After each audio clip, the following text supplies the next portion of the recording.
Subscribe कीजिए chemistry learning for all को and दबाइए ये नोटिफिकेशन बेल को ताकि आप देख सके वीडियो सबसे पहले। नमस्कार, केमिस्ट्री लर्निंग फॉर ऑल में आप लोगों का फिर से एक बार स्वागत है। आज हम डिस्कस करेंगे some basic concepts of chemistry का पार्ट 7। इस पार्ट में हम लोग मोल कंसेप्ट का इंट्रोडक्शन पर डिस्कस करेंगे। इस पार्ट में हम लोग बेसिकली जो टॉपिक के ऊपर डिस्कशन करेंगे वो है, सबसे पहले हम लोग डिस्कशन करेंगे एएमयू के ऊपर। एएमयू यानी एटॉमिक मास यूनिट। एएमयू क्या है, देन हम लोग आएंगे एवरेज एटॉमिक मास क्या है, उसके बाद हम लोग आ जाएंगे ग्राम एटॉमिक मास क्या है, then gram atom and finally gram atom number के ऊपर डिस्कशन करेंगे। इसका जो प्रीवियस पार्ट था उसमें हम लोग डिस्कस किए थे एटॉमिक मास क्या है। एटॉमिक मास का जो वेरियस स्केल है, that means hydrogen scale, carbon scale and oxygen scale, ये सब के बारे में डिस्कस किए थे। आज हम लोग डिस्कस करेंगे एएमयू। स्टार्ट करने के पहले एक चीज़ बोलना चाहते हैं, मेरा जो स्पोकन हिंदी है वो उतना सही नहीं है। अगर बोलने के टाइम कुछ गलती हो जाएगा तो please try to ignore it. तो फिर चलिए स्टार्ट करते हैं।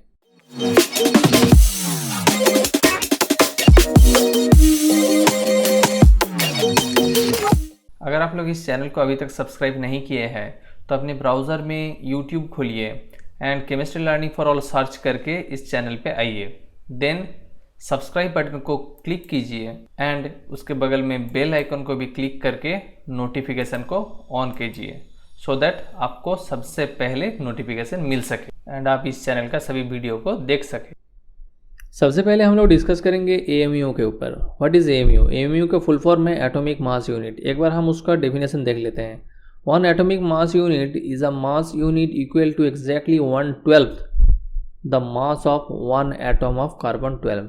इसका मतलब क्या है? इसका मतलब है कार्बन 12, दैट मीन्स हम लोगों का कार्बन का तो बहुत सारा आइसोटोप है, लेकिन C12 ये आइसोटोप का जितना मास है उसका 1/12 का जितना मास है, दिस इज मेरा एएमयू, एटॉमिक मास यूनिट।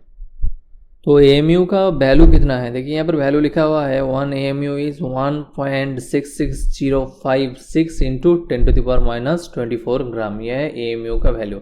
अगर एएमयू यूनिट से हम हाइड्रोजन का मास निकालना चाहेंगे तो क्या होगा? देखिए हाइड्रोजन एटम का जो मास है वो है ये जो ऊपर का वैल्यू है 1.6736 इंटू 10⁻⁻24 एंड उसको हम AMU unit that means C12 का 1/12 से डिवाइड अगर कर देंगे तो मेरा जो मास आएगा दिस इज 1.0078। इसको हम राउंडिंग अप करके 1.0080 कर दिए। अगर आपको राउंडिंग अप समझना है तो मेरा चैनल पे जाइए या फिर इस वीडियो का डिस्क्रिप्शन बॉक्स में जाइए, वहाँ पर देखिए हम राउंडिंग अप के ऊपर एक अलग सा वीडियो बनाया, उसको आप देख लीजिए। उसको देखने से क्या होगा, राउंडिंग अप आपका पूरा क्लियर हो जाएगा। अगर सेम तरीके से हम लोग ऑक्सीजन का ये मतलब AMU that means atomic mass unit में उसका मास निकालने जाएंगे तो उसका मास आएगा 15.995 एएमयू। अब हम लोग डिस्कस करेंगे average atomic mass. Average atomic mass and जो हम लोग उसका पहले जो नॉर्मल एटॉमिक मास किए थे उसका डिफरेंस क्या है? देखिए नॉर्मल एटॉमिक मास जब किए थे तब कोई भी एक एलिमेंट का, देखिए कोई कुछ एलिमेंट जो होता है उसका बहुत सारा आइसोटोप मिलता है। दैट मीन्स कार्बन जो है, कार्बन का 12, 13, 14 ये 3 आइसोटोप मिलता है। ऑक्सीजन का भी ऐसा आइसोटोप मिलता है, हाइड्रोजन का भी आइसोटोप मिलता है। लेकिन ये सब आइसोटोप में से जो आइसोटोप को नेचर में सबसे ज्यादा मिलता है, दैट मीन्स कार्बन के केस में अगर देखेंगे तो ये वाला आइसोटोप, अगर ऑक्सीजन के केस में देखेंगे तो O16 ये वाला आइसोटोप सबसे ज्यादा मिलता है। तो नॉर्मल एटॉमिक मास हम लोग जब निकाले थे तब हम लोग क्या किए थे, जो आइसोटोप को सबसे ज्यादा मिलता है उसको ही लेकर हम लोग एटॉमिक मास कैलकुलेट किए थे। दैट मीन्स अगर सोचिए ऑक्सीजन के केस में देखेंगे तो O16 को लिए थे हम लोग एंड उसको फिर एक हाइड्रोजन से या फिर एक O16 का 1/16 से या फिर एक C12 का 1/12 से डिवाइड करके जो मास मेरा आया था उसको ही हम लोग जो एटॉमिक मास है उसको निकाले थे। लेकिन एवरेज एटॉमिक मास में हम लोग क्या करेंगे, एवरेज एटॉमिक मास में कोई भी एक पर्टिकुलर आइसोटोप को हम नहीं लेंगे। हम लोगों को नेचर में जितना सारा आइसोटोप मिलता है हम लोग सभी को लेंगे। एक एग्जांपल देखते हैं। देखिए यहाँ पर कार्बन के केस में कार्बन का जो 3 आइसोटोप है C12, C13 एंड C14, उसमें से C12 जो है वो सबसे ज्यादा नेचर में मिलता है 98.892%।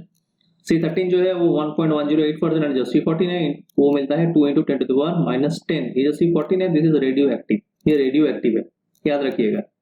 तो जब एवरेज एटॉमिक मास निकालेंगे तो सभी को कंसिडर करेंगे। दैट मीन्स इसको मिलता है ये परसेंट नेचर में, तो हम देखिए इसको यहाँ पर इंटू किया, ठीक है। देन ये जो मिलता है ये मिलता है कितना परसेंटेज, इसको भी हम लोग इंटू किया, देन इसको भी इंटू किया। ये तीनों को इनटू करके देन उसको आप समेशन निकालेंगे, दैट मींस प्लस करके ऐड करेंगे, देन ऐड करके जिसका इसका जो टोटल एवरेज वैल्यू आएगा उसको निकालेंगे। So this is average atomic mass. Average atomic mass मतलब क्या हुआ, मेरा जितना सारा आइसोटोप्स है सबको कंसीडर करके एवरेज करके मेरा जितना मास आएगा, this is my average atomic mass. And जो नॉर्मल एटॉमिक मास है वो क्या था, जो एलिमेंट का जो आइसोटोप्स को हमको नेचर में सबसे ज्यादा मिलता है हम उसको ही लेकर एटॉमिक मास निकालेंगे। लेकिन एवरेज एटॉमिक मास में उसका जितना आइसोटोप है सबको कंसीडर करके हम निकालेंगे। आई होप कि आपको ये समझ में आ गया। अब आते हैं नेक्स्ट जो टॉपिक है उसमें। देखिए उसमें है, यहाँ पर है ग्राम एटॉमिक मास। तो ग्राम एटॉमिक मास है, तो ग्राम एटॉमिक मास क्या है? ग्राम एटॉमिक मास है कोई भी जो एटॉम का जो मास है, दैट मींस एटॉमिक मास जो है उसको ही अगर ग्राम यूनिट में हम कन्वर्ट कर देंगे, this is it's gram atomic mass. अब सोचिए अगर कार्बन का केस में आएंगे तो कार्बन का एटॉमिक मास है 12, तो कार्बन का ग्राम एटॉमिक मास कितना होगा 12 ग्राम।